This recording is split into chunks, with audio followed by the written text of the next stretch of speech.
Naam, bwana, baada ya mambo mengi sana kutokea, baada ya Mwijaku kukamatwa na polisi kwa ajili ya mahojiano kutokana na lile sakata ambalo limetokea kwa wale mabinti wa kule chuoni. Kuna mabinti wale wa UDSM walikuwa wamemkamata mwenzao na kuanza kumfanyia unyama. Kosa tu ni kwamba yule binti ambaye anaitwa Mary alikuwa ni mchepuko wa Mwijaku, lakini rafiki yake ambaye huyu rafiki wa Mary akatoka pia na Mwijaku. Baada ya Mary kugundua ndo akaamua kumkamata na kumfanyia ule unyama. Sasa basi, kutokana na hilo tukio ni kwamba video za hawa wakina Mary wakiwa wanamfanyia mateso, wakiwa wanamtesa yule binti mwingine ambaye ni mchepuko pia wa Mwijaku, ni kwamba zilienda viral na zikapelekea serikali kuingilia kati kupitia ofisi ya Mheshimiwa Waziri Gwajima. Kwa hiyo moja kwa moja ni kwamba Mheshimiwa Gwajima bwana akalichukulia hatua swala hilo na kupelekea Mwijaku kukamatwa pamoja na hao mabinti ambao walikuwa walimfanyia ule binti unyama, na ule binti alifanywa ule unyama bwana akapelekwa kwa ajili ya kupata counseling, msaada wa kisaikolojia kutokana na tukio lile kwamba lilikuwa limemtraumatize. Sasa wakina Mwakinyo pamoja na Manara ni kwamba walikuwa wanachochea au wanakemea zaidi swala ambalo tukio hilo ambalo limetokea ambalo linamhusisha Mwijaku, na kwa mujibu wa Mwijaku yeye akaona kwamba hawa bwana hawamtakii mema. Kwa hiyo amewajibu hapa kupitia hii video kwamba wanaomtakia mabaya Mwakinyo pamoja na huyo Manara hawamwezi, wangefanya tu mambo mengine na vitu vingine kama hivyo. Msikilize hapa Mwijaku mwenyewe akiwatupia hicho kijembe.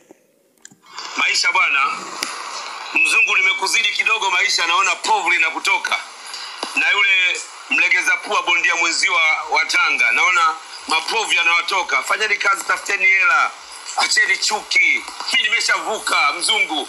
Kaa umalizie msingi ule, acha kudili na mimi. Mwijaku nilidubwasha.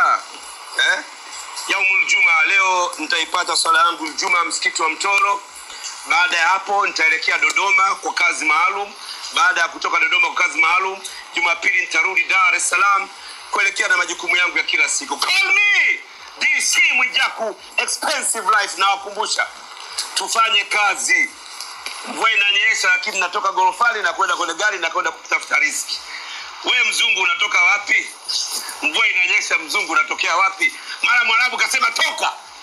Utarudi wapi pa kukaa? Mwarabu tu aseme nataka nyumba yangu. Utakaa wapi? Utakaa wapi? Mwarabu akisema toka. Call me DC Mwijaku Expensive Life. Hello. Yeah, so hicho ndicho alichokizungumza Mwijaku kwenda kwa Mwakinyo pamoja na Manara. Sasa hapa kuna comment ambazo zimejitokeza. Kwa mtu mwingine hapa amesema kwamba bwana chuma kipo hai bado kina hema. Kwa mtu hapa amesema kwamba bwana kama unamkubali kipenzi cha wanachuo Jaku Boy weka like hapa. Kwa mtu kwamba bwana jamaa tulie, kila mada anaingilia kati, yani ni mwendo wa kazi tu, Allah azidi kumbariki. Kwa mtu kwamba bwana ameshatoka kumbe polisi. Kwa mtu kwamba bwana ukiwa chawa wala usumbuki utetereki. Kwa mtu bwana kila nikiona tarehe 11 nakumbuka tukio la yule dada.